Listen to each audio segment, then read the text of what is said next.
Galit ka rin ba? Maligayang araw ng Sabado, kapanalig. Kapistahan ngayon ni San Bruno ng Senye.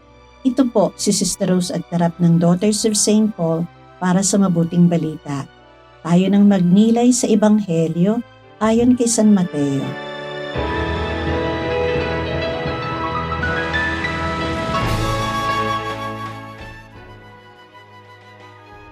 Pagkalabas ng mga Pariseyo, nag-usap-usap sila kung paano nila masisiraan si Jesus. Nalaman nito ni Jesus kaya lumayo siya sa lugar na yon. Maraming tao ang sumunod sa kanya.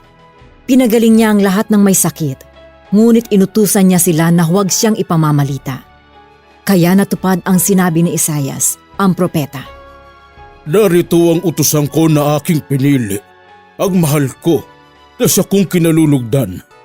Ilalagay ko sa kanya ang aking espiritu at siyang magpapahayag sa mga bansa ng aking mga pasya. Hindi siya makikipagtalo o sisigaw. Hindi maririnig sa mga liwasan ng kanyang tinig. Hindi niya babaliin ang sugatang tangkay o papatayin ang aandap-andap na mitya. Hindi siya titigil hanggang magbagi ang katarungan. Ang kanyang pangalan ang inaasahan ng lahat ng bansa.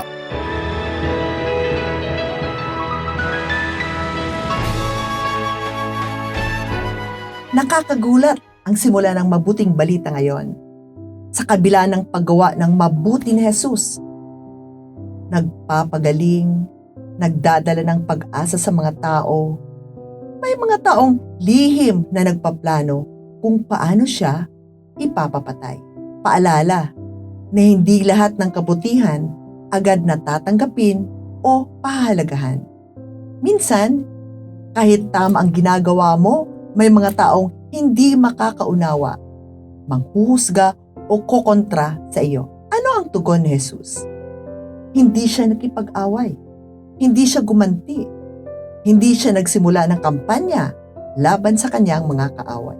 Sa halip, tahimik siyang umalis at nagpatuloy sa kanyang misyon ng pagpapagaling at pagmamahal. Ganito inilalarawan ni Propeta Isaias. Hindi siya makikipag-away o maninigaw. Sa mundo ngayon na puno ng sigawan, argumento at pagnanais na laging manalo, palakasan ng boses, ipinapakita ni Jesus ang kapangyarihan ng kahinahunan. Hindi kailangang patulan ang lahat ng laban. Hindi kailangang sagutin ang lahat ng kritisismo. Mas maganda pa ang sumunod na paglalarawan. Hindi niya babaliin ang tambong marupok at hindi niya papatayin ang ilawang umaandap. Ganyan magmahal si Jesus.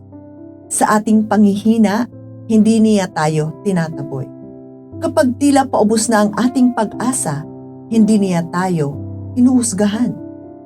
Sa halip, maingat niya tayong inaalalayan hanggang muling makatayo.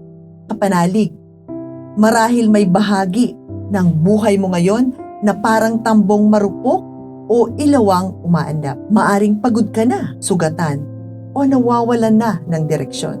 Narito ang mabuting balita. Hindi ka susukuan ni Jesus. Hindi tayo sinusukuan ni Jesus.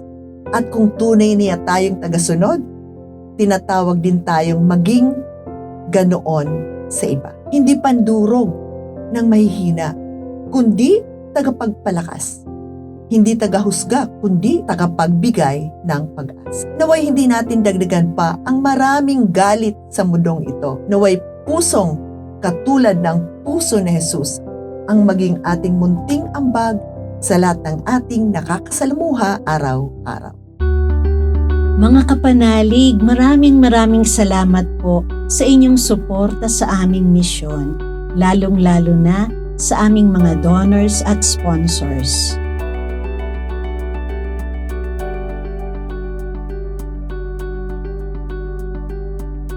Subscribe, like, share, and follow po lines sa aming social media accounts. Patuloy po kaming humihingi ng inyong tulong upang maipagpatuloy ang programang ito. Maaari po ninyong ipadala ang inyong love offerings at donasyon sa aming donations channels. Ipadala po ninyo ang inyong mga intensyon at kahilingan at makakaasa kayo na isasama namin kayong lagi sa aming panalangin araw-araw. Ito pong muli si Sister Rose na nag-aanyaya sa inyong manalangin kay San Benito. Mahal na San Benito, inihiling ko na sa pamamagitan ng iyong banal na pagpapala, pangalagaan mo ako, ang aking mga mahal sa buhay at ang aming tahanan ngayon at araw-araw upang hindi kami mahiwalay kay Jesus at Maria. Iligtas mo kami sa lahat ng tukso, espiritual na pang-aapi at pisikal na karamdaman. Hinihiling namin ito sa ngalan ni Hesukristo aming Panginoon. Amen.